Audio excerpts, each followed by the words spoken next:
position. It's kind of nice. I'll get into that later. But yeah, I put up my Ancient of Wonders right in the middle. Really, this is actually a pretty good base build, except I should change out one of the where the Ancient of Wonders is for the back Ancient of Lore. Ugh, excuse me.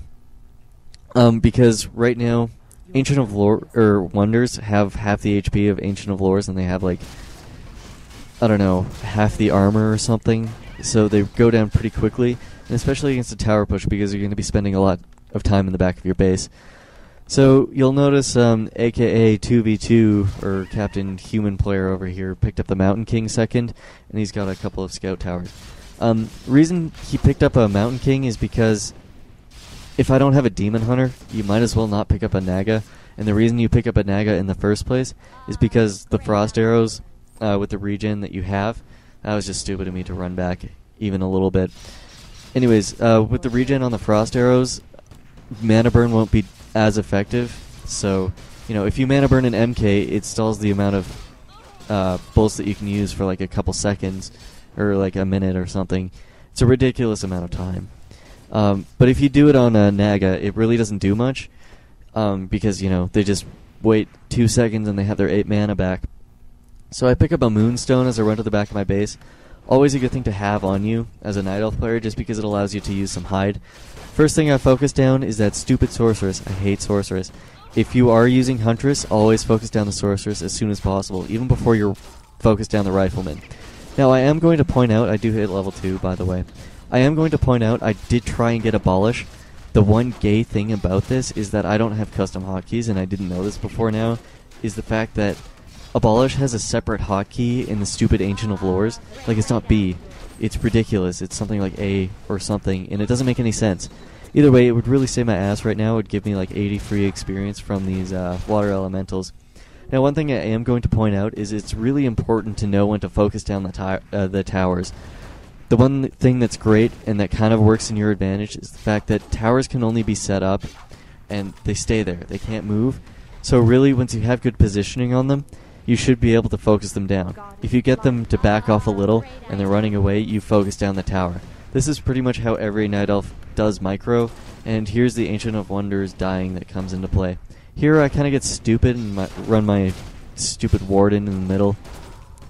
Pick up a potion. You know, it's really not going to help. Anyways, here's where the Night Elf micro comes in, and here's why Night Elf sucks at fighting in their base. One thing that you always want to be able to do is have mobility with the Night Elf army, especially if you're massing Dryads and Hunts. You want to be able to attack them, run a bit away. Oh, I get my stupid Naga surrounded, and somehow he went bash, so he got an extra stun there, which is kind of gay. Anyways, with Dryads, if you attack their base, they come at you, you run away a little bit, and you wait for them to have one loose unit or something, and then you focus it down. If you don't have, you know, Dryads and you do have bears, that's where the staff comes in play. You kind of attack them and you run away. The one thing that Night Elf has is a vicious amount of damage output, and they do have this slow poison, so, you know, if they come at you and you run away and then they start to run back, you have the slow poison to slow them, wow, I was going to pull a French move, slow them down, no, slow them down, especially with the Warden, because you have the Shadow Strike, so you don't even have to rely on the fact that you have Dryads for damage output. It's fantastic. That's really how you should micro, which is why a whole bunch of Night Elf players that you will see put on a lot of pressure on their opponents. That's why they're always harassing on the time. They like to hit, run away, and that's why Night Elf has really free positioning. All you have to worry about is where your hero is, because they might, you know, focus it down, and that's why the Demon Hunter is so imbalanced. Now, here's the tower positioning that comes in handy. Now, if he was smart, he would have brought a whole bunch of his militia over, but the fact that he is setting up, he is going to tier 3 and he has set up a workshop is pretty much the advantage that he gains from doing this tower push. It wasn't a bad tower push. All it was to stall me or to actually try and end the game. Generally, players try and end the game with the tower push, which is why they bring in the militia. Now, if he did bring in the militia, he probably would have ended the game, because I kind of pulled like a Spirit Moon moment and kind of fended it off. I almost got his Mountain King kill. That would have been nice. If he didn't have Priest, it would have died. And that's the great thing about the Warden is when you Shadow Strike them after they TP, they can still die and stuff. Oh, side note, really kind of random. If they do go Paladin, and they're at like 3 HP, and they use the Divine Shield, and you have a Fairy Dragon with the Mana Flare on, you can still get the hero kill. Like, they hit the Mana Flare, the flare goes off, or they hit the, I guess, Divine Shield, and the flare goes off, and their hero dies. It's pretty sweet. You'll notice I'm upgrading my Moonwells to Wellspring. So many more people should do that. It is the most handy upgrade in the entire world. It takes, if you go Demon Hunter, and you go in the Metamorphosis form, and you run back to your Moonwells at like 3 HP, and like half mana, it only takes 2 freaking Moonwells to heal yourself up. So it's fantastic. Always get it. Anywho, the skill choices that I use for my Warden are a little different than most people because they'll always try and go with the Fan of Knives and such. I went with Shadow Strike because I'm going to be doing a lot more hero focus, especially with the amount of drives that I have. And the fact that he has mortar teams is great too, because the level 3 Shadow Strike can actually take out an entire mortar team. So I kind of do some crappy movement and get my hero kind of caught up, so I'm forced to TP. But I guess it kind of ended up in my favor because I got a couple unit kills. Of course, he did get a Dryad kill. But the one thing to point out is that I did get his Mountain King down to pretty low health. Now here's where the unit positioning thing comes in handy, and here's where Blink comes in handy. He bolts me, he kind of has good positioning on my hero, so all I have to do is blink away, and I'm safe. And this is also where the Dryad micro comes in. If you can get into the middle of their casters and their mortars, they're screwed. The mortar teams will end up doing as much damage to their own casters as they are doing to your Dryads, and the fact that they're spell immune means that their casters won't even do any damage to you anyways. Especially, okay, here's another good example with the Warden Blink thing. Now I have my Warden in his backlines, and I have the ability to focus down his stupid mortar teams. And by stupid, I mean, yes, they are stupid.